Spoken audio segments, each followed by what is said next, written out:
അടിപൊളി. പറഞ്ഞു പറയിപ്പിച്ചാൽ നിങ്ങൾക്ക് തോന്നുന്നുണ്ടെങ്കിൽ അത് നിങ്ങൾ തോന്നൽ മാത്രമാണ്.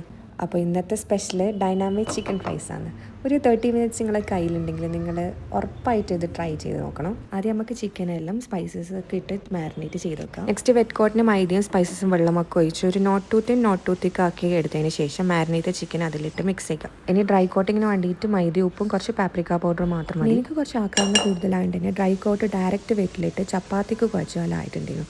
അതുകൊണ്ട് നിങ്ങളാക്കുമ്പോൾ സെപ്പറേറ്റ് കോട്ട് ചെയ്യാൻ തന്നെ നോക്കണേ. ഇനി നമുക്ക് ഓയിലിൽ ഫ്രഞ്ച് ഫ്രൈസ് പൊരിച്ചെടുക്കുക. എൻ്റെ കയ്യിൽ റെഡിമെയ്ഡ് ഉള്ളതുകൊണ്ട് ഇതാണ് എടുത്തത്. നിങ്ങളടുത്ത് അതില്ലെങ്കിൽ പൊട്ടേറ്റോ കട്ട് ചെയ്ത് ഫ്രൈ ചെയ്താൽ മതി. അതിനുശേഷം കോട്ട് ചെയ്തിട്ടുള്ള ചിക്കന് നമുക്ക് ഗോൾഡൻ ബ്രൗൺ ആവുന്ന വരെ ഫ്രൈ ചെയ്തെടുക്കാം. ഇനി അടുത്തായിട്ട് ഡൈനാമൈറ്റ് സോസ് ഉണ്ടാക്കാം. അപ്പോൾ സോസിൻ്റെ റെസിപ്പിയും ബാക്കിയുള്ളതൊക്കെ ഡീറ്റെയിൽ ആയിട്ട് അറിയാൻ വേണ്ടിയിട്ട് കമൻറ്റിൽ റെസിപ്പി ഇട്ടാൽ മതി. നിങ്ങളുടെ DM ബോക്സിൽ എത്തിക്കോളൂ. ഇനി നിങ്ങൾക്ക് ഇഷ്ടമുള്ള പോലെ അസംബിൾ ചെയ്തെടുത്താൽ ടേസ്റ്റി ആൻഡ് ഈസി ആയിട്ടുള്ള ഡൈനാമൈറ്റ് ഫ്രൈസ് റെഡി. സോ നിങ്ങളെല്ലാവരും ഇത് സേവ് ചെയ്ത് ഉണ്ടാക്കി നോക്കിയിട്ട് നിങ്ങളുടെ ഫീഡ്ബാക്ക് അറിയിക്കാം.